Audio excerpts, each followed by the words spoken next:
ನಿನ್ನ ಮನೆಯಲ್ಲಿ ಯಾರಾದರೂ ಅಂಥವರಿದ್ರೆ ಪ್ರಾರ್ಥನೆ ಮಾಡು. ಯೌವನ ಪ್ರಾಯದಲ್ಲಿ ಇದ್ದಾನಂತ ಅವನಿಗೆ ಮದುವೆ ಮಾಡಬೇಡ. 100 ಸುಳ್ಳು ಮಾತುಗಳಲ್ಲಿ ಮದುವೆ ಮಾಡಬೇಡ. ವಿವಾಹ ವ್ಯವಸ್ಥೆ ಏನಂತಂದ್ರೆ ಅದು ಪವಿತ್ರವಾಗಿರಬೇಕು, ಅದು ಸತ್ಯವಾಗಿರಬೇಕು. ಸುಳ್ಳು ಮಾತು ಹೇಳಿ ನೀನು ಮದುವೆ ಮಾಡಿದ್ರೆ, ಮದುವೆ ಮಾಡೋಕ್ಕಿಂತ ಮೊದಲೇ ನಿನ್ನ ಮಕ್ಕಳ ಜೀವನದಲ್ಲಿ ಸುಳ್ಳಿನ ಪ್ರಪಂಚವನ್ನು ನೀನು ಬಿತ್ತುತ್ತಾ ಇದೀಯಾ. ಕೆಟ್ಟ ಮಾತನ್ನು ಬಿತ್ತುತ್ತಾ ಇದೀಯಾ. ಯಾರೋ ಹಿರಿಯರು ಹೇಳಿರಬಹುದು, 4 ಸುಳ್ಳಾದರೂ ಮಾತಾಡಿ ಒಂದು ಮನೆ ಕಟ್ಟಬೇಕಪ್ಪ. ಸುಳ್ಳು ಮಾತಾಡಿ ಮನೆ ಕಟ್ತೀಯಾ? ಸತ್ಯವನ್ನು ಮಾತಾಡಿ ಮನೆ ಕಟ್ತೀಯಾ ನೀನು? ಸಾತಾನು ಹೇಳ್ತಾನೆ, ಸುಳ್ಳು ಮಾತಾಡಿ ನೀನು ಮನೆ ಕಟ್ಟು ಅಂತಾನೆ. ಅಲ್ಲಿಂದನೇ ನಿನ್ನ ಜೀವನ ಸ್ಟಾರ್ಟ್, ಅಲ್ಲಿಂದನೇ ನಿನ್ನ ಜನ್ಮ ಸ್ಟಾರ್ಟ್. ವರ್ಷಗಳಾಗ್ತಾ ಇದ್ರು ಪರಿವರ್ತನೆ ಇಲ್ಲ. ಒಂದು ದಿನ ಒಬ್ಬ ಮಗಳು ಬಂದಿದ್ರು, ಕಣ್ಣೀರು ಸುರಿಸ್ತಿದ್ರು. ಯೌವನ ಪ್ರಾಯದಲ್ಲಿ ಗಂಡ ಕುಡಿಬೇಡ ಅಂದ್ರೆ ಕೇಳಲಿಲ್ಲ. ಅವನು ಮದುವೆ ಮಾಡಿಬಿಟ್ರು. ಏನಂತ ಮದುವೆ ಮಾಡಿಬಿಟ್ರು? ಅವನು ಒಳ್ಳೆ ವಿಶ್ವಾಸ ಅಥವಾ ಒಳ್ಳೆ ಮನುಷ್ಯನು, ರೈಲ್ವೆ ಉದ್ಯೋಗ ಇದೆ ಅಂತ ಮದುವೆ ಮಾಡಿಬಿಟ್ರು. ಮಾಡಿಕೊಳ್ಳೋರು ನಂಬಿಕೆಯಿಂದ ನಂಬಿ ಮಾಡಿಕೊಂಡ್ರು. ಮದುವೆ ಆಗಿದ ಮೇಲೆ 3 ತಿಂಗಳಾದ್ಮೇಲೆ ಗೊತ್ತಾಯ್ತು ಅವನು ಯಾವಾಗಲಿಂದ ಡ್ರಿಂಕರ್ ಆಗಿ ನಡೀತಾ ಇದ್ದಾನೆ. ಆವಾಗ ಅವ್ರಿಗೆ ಬಾಧೆ ಆಯ್ತು, ಅಯ್ಯೋ ಇಂಥವ್ರು ನಾವು ಮದುವೆ ಮಾಡ್ಕೊಂಡಿದ್ದೀವಿ. ವಿಶ್ವಾಸಿಗಳೇ, ಮದುವೆ ಕಾರ್ಯಕ್ರಮ ಅಂತಂದರೆ ತುಂಬ ಉತ್ತಮವಾದದ್ದು. ಅವರು ಬಿಲ್ಡಿಂಗ್ ನೋಡಿ ನೀನು ಮದುವೆ ಮಾಡ್ಕೋಬೇಡ, ಅವರು ದುಡ್ಡು ನೋಡಿ ಮದುವೆ ಮಾಡ್ಕೋಬೇಡ. ಅವರು ವಿಶ್ವಾಸದ ಅನುಭವವನ್ನು ನೋಡಿ ಮದುವೆಯಾಗು. ನಿನ್ನ ಜೀವನ ಚೆನ್ನಾಗಿರುತ್ತೆ. ಆಸ್ತಿ ಅಂತಸ್ತು ನೋಡಿ ಅಲ್ಲ, ಉದ್ಯೋಗಗಳನ್ನು ನೋಡಿ ಅಲ್ಲ, ವರದಕ್ಷಿಣೆಯನ್ನು ನೋಡಿ ಅಲ್ಲ ನೀನು ಮದುವೆ ಆಗೋದು. ನಿನ್ನ ಜೀವನದ ಅನುದಿನ ಪ್ರಯಾಣದಲ್ಲಿ ಜೊತೆಗಾರರಾಗಿದ್ದು ಸಫಲವಾಗಿ ನಡೆಯುವವರು ನಿನಗೆ ಬೇಕಂತ ನೀನು ಮದುವೆ ಆಗಬೇಕು. ತುಂಬ ಜನರು ಅಂತಾರಲ್ಲ, 100 ಸುಳ್ಳಾದರೂ ಮಾತಾಡಿ ಮದುವೆ ಮಾಡಬೇಕ್ರಿ. ಎಷ್ಟು ಜನರು ಅಂತಾರೆ? ನಮ್ಮ ಹಿರಿಯರ ಕಾಲ ಅದೇ. ಸುಳ್ಳು ಮಾತಾಡಿ ಮಾತಾಡಿ ಮಾತಾಡಿ ಮದುವೆಗಳು ಮಾಡಿಬಿಟ್ರು. ಮದುವೆಗಳಾಗಿ ಆಗಿ ಕಣ್ಣೀರು ಸುರಿಸ್ತಾ ಇದ್ದಾರೆ ಮಕ್ಕಳು. ಕೆಲವೊಬ್ಬರದ್ದು ಮದುವೆಗಳಾಗಿ 40 ವರ್ಷ ಆದ್ರೂ ಪ್ರಾಬ್ಲಮ್ ಸಾಲ್ವ್ ಇಲ್ಲ. ಕುಟುಂಬಗಳಲ್ಲಿ ಜಗಳ ಸಾಲ್ವ್ ಇಲ್ಲ, ನೆಮ್ಮದಿ ಇಲ್ಲ. ಹೆಂಡತಿ ಗಂಡನ ಮಧ್ಯೆ ಬರೇ ಸುಮ್ಮನೆ ತಾಲಿ ಒಡೆದಿರುವಂಥ ಒಂದು ಕಾಂಟ್ರಾಕ್ಟ್ ಅಷ್ಟೇ ಇದೆ, ಪ್ರೀತಿ ಇಲ್ಲ, ಏನಿಲ್ಲ. ಒಬ್ಬ ಮಗಳಂತಾಳೆ, 30 ವರ್ಷ ಆಗಿದೆ ನನ್ನ ಮದುವೆಯಾಗಿ, ನನ್ನ ಗಂಡತಿರಿಂದ ನನಗೆ ಸಿಗಬೇಕಾಗಿರೋ ನಿಜವಾದ ಪ್ರೀತಿ ನನಗೆ ಸಿಕ್ಕಿಲ್ಲ. ಏನಮ್ಮ, 30 ವರ್ಷ ಆಗಿದೆ, ಮದುವೆ ಆಗಿದೆ. ಆ ಮಗನಿಗೆ ಕುಡಿಬೇಡಪ್ಪ ಅಂತ ಹೇಳಿದ್ರೆ ನಾನು ಕುಡಿತೀನಿ ಅಂತಂದ.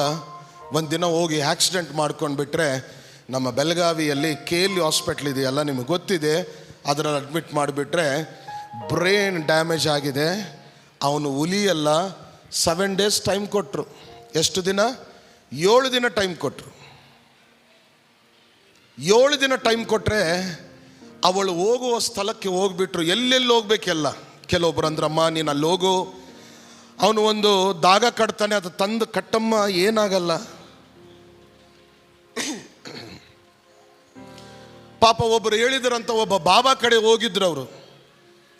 ಆ ಬಾಬಾ ಅಂದರು, 5 ದಿನ ಟೈಮ್ ಇದೆ, ನಿನ್ನ ಗಂಡ ಹೋಗ್ಬಿಡ್ತಾನೆ, ನಾವೇನು ಮಾಡಿದ್ರು ಆಗಲ್ಲಮ್ಮ, ನಾನು ತೆಂಗಿನಕಾಯಿ ಕೊಟ್ಟರು ಏನಾಗಲ್ಲ, ನಿನಗೆ ಏನು ಕಟ್ಟರು ಏನಾಗಲ್ಲ, ನಿನ್ನ ಗಂಡಗೆ ಮುಗೀತು, ಪ್ರಾಣ ಹೋಗಿತ್ತು, ನೀನು ಎಲ್ಲ ಮರ್ತು ಬಿಡು ಅಂತ ಹೇಳ್ಬಿಟ್ಟ. ಚಿಕ್ಕ ಮಕ್ಕಳು ಪ್ರಿಯರೇ, ಚಿಂತೆ ಇರಲ್ವಾ? ಯೌವನ ಪ್ರಾಯದಲ್ಲಿ ಮದುವೆ ಆಗಿದ್ದವರು ಚಿಂತೆ ಇರಲ್ವಾ? ಯೌವನಸ್ಥರೇ, ಮದುವೆ ಆಗೋಕ್ಕಿಂತ ಮೊದಲು 100 ಸಲ ಯೋಚನೆ ಮಾಡಿ, ಮದುವೆ ಆಗಿದ ಮೇಲೆ ಬಾಧ್ಯತೆಯಿಂದ ನಡೆದುಕೊಳ್ಳೋದಕ್ಕೆ ಪ್ರಯತ್ನ ಮಾಡಿ. ನಿನ್ನನ್ನು ನಂಬಿ ಒಬ್ಬ ಹೆಣ್ಣು ಮಗಳು ಬಂದಿರ್ತಾಳೆ ನಿನ್ನ ಕಡೆ. ನಿನ್ನ ಮನೆಯನ್ನು ನೋಡಿ ಬಂದಿರಲ್ಲ, ನಿನ್ನ ತಂದೆ ತಾಯಿಯರನ್ನು ನೋಡಿ ಬಂದಿರಲ್ಲ. ನಿನ್ನನ್ನು ನಂಬಿ ನಿನ್ನನ್ನು ಮದುವೆ ಮಾಡಿಕೊಂಡು ನಿನ್ನ ಮನೆ ಒಳಗೆ ಬಂದಿರ್ತಾಳೆ. ಆ ಮಗಳನ್ನು ನೀನು ಎಷ್ಟು ಚೆನ್ನಾಗಿ ನೋಡ್ಕೋಬೇಕು, ಆ ಮಗಳಿಗೆ ಎಷ್ಟು ಪ್ರೀತಿ ಕೊಡಬೇಕು. ತನ್ನ ಕುಟುಂಬವನ್ನು ಬಿಟ್ಟು ನಿನ್ನ ಹತ್ತಿರ ಬಂದು ನಿನ್ನ ಮನೆಯನ್ನು ತನ್ನ ಮನೆಯಾಗಿ ಇಟ್ಟುಕೊಂಡು ತನ್ನ ಮನೆಯಾಗಿ ಅಂಗೀಕರಿಸಿ ಅವಳು ನಡೀತಾ ಇರ್ತಾಳೆ. ನೀನು ಏನು ಹೇಳಿದ್ರು ಬಗ್ತಾಳೆ, ನೀನು ಏನು ಹೇಳಿದ್ರೆ ಕೇಳ್ತಾರೆ.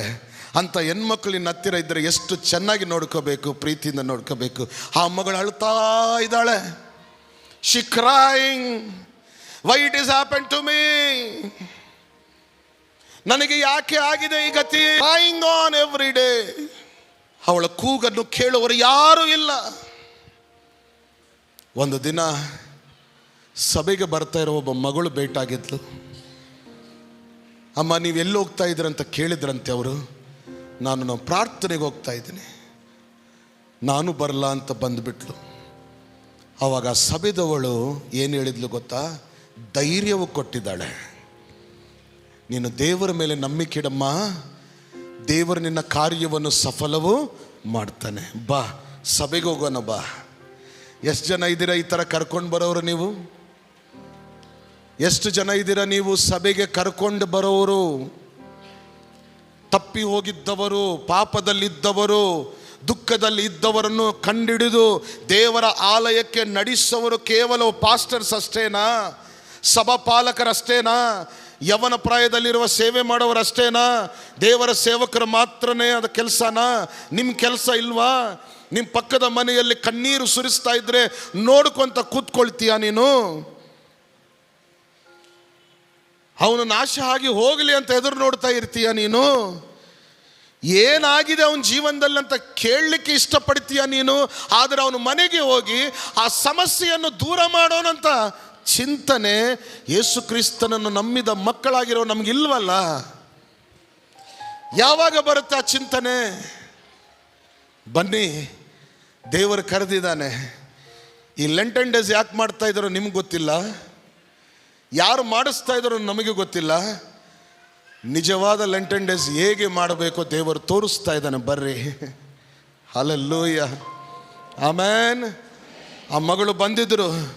ಆವಾಗ ನಾವು ಸಭೆದವರೆಲ್ಲರೂ ಕೂಡಿ ಪ್ರಾರ್ಥನೆ ಮಾಡಿದ್ವಿ. We made her to stand before the pulpit. ಆ ಪುಲ್ಪಿಟ್ ಮಧ್ಯದಲ್ಲಿ ನಿಲ್ಲಿಸಿ ಸಭೆದವರೆಲ್ಲರೂ ಎದ್ದು ಕೈಗಳು ಚಾಚಿ ಸೇವಕರಾಗಿ ನಾವೆಲ್ಲರೂ ನಿಂತ್ಕೊಂಡು ಆ ಮಗಳ ಮೇಲೆ, ಆ ಕುಟುಂಬದ ಮೇಲೆ, ಚಿಕ್ಕ ಮಕ್ಕಳ ಮೇಲೆ ಕೈ ಇಟ್ಟು ಪ್ರಾರ್ಥನೆ ಮಾಡುವಾಗ ಆ ಮಗಳಿಗೆ ಒಂದು ದರ್ಶನವೂ ಬಂದಿದೆ.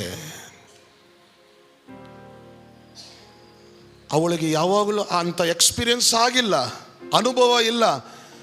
ಏನೋ ದರ್ಶನ ಅಂತಂದರೆ, ಯಾರೋ ತನ್ನ ಗಂಡನನ್ನು ಹಾಸ್ಪಿಟ್ಲಲ್ಲಿ ಮುಟ್ತಾ ಇದ್ದಾನಂತೆ. ಆ ಗಂಡನ ಸುತ್ತು ದೇವರ ಬೆಳಕಿದಂತೆ. ಸಭೆಯಲ್ಲಿರುವ ಎಲ್ಲರೂ ಕೂಡಿ ಪ್ರಾರ್ಥನೆ ಮಾಡುವಾಗ, ಪಾಸ್ಟರ್ ಮಾತ್ರವೇ ಅಲ್ಲ, ಸಭೆದವರೆಲ್ಲರೂ ಕೂಡಿ ಪ್ರಾರ್ಥನೆ ಮಾಡುವಾಗ ಅವಳು ಹಾಸ್ಪಿಟ್ಲಲ್ಲಿರುವ ತನ್ನ ಗಂಡನನ್ನು ಯಾರೋ ಮುಟ್ತಾ ಇದ್ದಾನೆ, ಏನೋ ಒಂದು ಬೆಳಕಲ್ಲಿದೆ ಅಂತ ಕಾಣಿಸ್ತು. ನಾವೆಲ್ಲರೂ ಕೂಡಿ ದೇವರು ನಿನಗೆ ಒಳ್ಳೇದು ಮಾಡಲಿ ಅಂತ ಪ್ರಾರ್ಥನೆ ಮಾಡಿ, ಕಣ್ಣೀರಿಂದ ಪ್ರಾರ್ಥನೆ ಮಾಡಿ ಒಂದು 5 ನಿಮಿಷ ಮಾಡಿ ಕಳಿಸ್ಬಿಟ್ಟಿದ್ವಿ. ಡಾಕ್ಟರ್ 3-4 ದಿನ ಕೊಟ್ಟರು. 5 ದಿನ ಆಗಿದೆ, 6 ದಿನ ಆಗಿದೆ, 8 ದಿನಗಳಾಗಿದೆ, 10 ದಿನಗಳಾಗಿದೆ, 15 ದಿನಗಳಾಗಿದೆ. ಡಾಕ್ಟರ್ ಮತ್ತೊಂದು ಆಪರೇಷನ್ ಮಾಡಿದ್ರು ಬ್ರೈನ್. ಆವಾಗ ಡಾಕ್ಟರ್ ಏನು ಹೇಳಿದ್ರು ಗೊತ್ತಾ? 90% ಅಮ್ಮ ನಿನ್ನ ಗಂಡನಿಗೆ ಏನಾಗಲ್ಲ.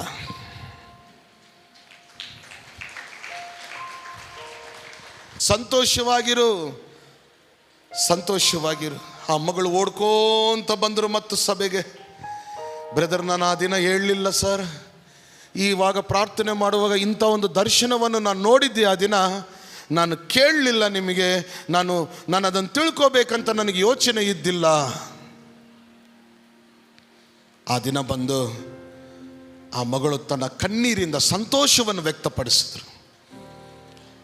ಪ್ರಶ್ನೆ ಕೇಳ್ರಿ, ಮಾತು ಕೇಳದೇ ಇದ್ದರೆ ಏನಾಯಿತು ನಿನ್ನ ಜೀವನ, ನಿನ್ನ ಗತಿ? ಆದರೂ ದೇವರ ಕೈ ಬಿಟ್ಟಿಲ್ಲ. ಮಾತು ಕೇಳಿದ್ರು ಕೇಳದೇ ಇದ್ರು ತಂದೆ ತಾಯಿಯವರು ಕೈ ಬಿಡ್ತಾರ ಮಕ್ಕಳ ಮಾತು? ಮಕ್ಕಳನ್ನು ಎಷ್ಟು ಕೆಟ್ಟರಾಗಿದ್ರು ತಂದೆ ತಾಯಿಯವರು ಒದ್ದು ಹೊರಗಾಗ್ತಾರ? ನಿನ್ನ ಮನೆಯಲ್ಲಿ ಯಾರಾದರೂ ಅಂಥವ್ರು ಇದ್ದರೆ ಪ್ರಾರ್ಥನೆ ಮಾಡು. ಯವ್ವನ ಪ್ರಾಯದಲ್ಲಿ ಇದ್ದಾನಂತ ಅವನಿಗೆ ಮದುವೆ ಮಾಡಬೇಡ.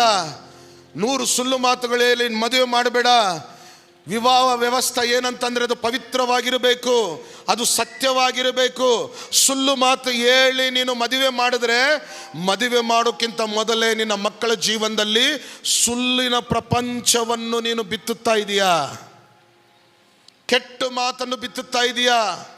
ಯಾರೋ ಹಿರಿಯರು ಹೇಳಿರಬಹುದು, 4 ಸುಳ್ಳಾದರೂ ಮಾತಾಡಿ ಒಂದು ಮನೆ ಕಟ್ಟಬೇಕಪ್ಪ. ಸುಳ್ಳು ಮಾತಾಡಿ ಮನೆ ಕಟ್ತೀಯಾ? ಸತ್ಯವನ್ನು ಮಾತಾಡಿ ಮನೆ ಕಟ್ತೀಯಾ ನೀನು? ಸಾತಾನು ಹೇಳ್ತಾನೆ, ಸುಳ್ಳು ಮಾತಾಡಿ ನೀನು ಮನೆ ಕಟ್ಟು ಅಂತಾನೆ.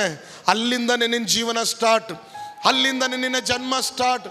ವರ್ಷಗಳಾಗ್ತಾ ಇದ್ರು ಪರಿವರ್ತನೆ ಇಲ್ಲ, ವರ್ಷಗಳಾಗ್ತಾ ಇದ್ರು ಬದಲಾವಣೆ ಇಲ್ಲ. ಯಾರು ಪ್ರಶ್ನೆ ಕೇಳಿದ್ರೆ ಅವರಿಗೆ ಒಡೆಯೋದಿಕ್ಕೆ ಹೋಗ್ತೀಯ, ನಿನ್ನ ಕುಟುಂಬ ಬದಲಾವಣೆಯಲ್ಲಿ ತರ್ತಾ ಇಲ್ಲ. ಅಲ್ಲಿಂದ ಪ್ರಾರಂಭವಾಯಿತು. ಸಭೆದವರು ಹೇಗಿರಬೇಕಂದ್ರೆ, ಹಾಳೋಗುವ ಪರಿಸ್ಥಿತಿಯನ್ನು ಒಳ್ಳೆ ಮಾರ್ಗದಲ್ಲಿ ತರುವ ಪರಿಸ್ಥಿತಿಯಾಗಿರಬೇಕು. ಆಮೆನ್. ಯಾರಾದರೂ ಬಲಹೀನರಾಗಿದ್ದರೆ ತೆಗೆದುಕೊಂಡು ಬರ್ರಿ. ನೀವೆಲ್ಲರೂ ಇದ್ದೀರಲ್ಲ, ಹಲ್ಲೆಲೂಯಾ. ಎಲ್ಲರೂ ಕೈಗಳೆತ್ತಿ ಪ್ರೇಯರ್ ಮಾಡಿ.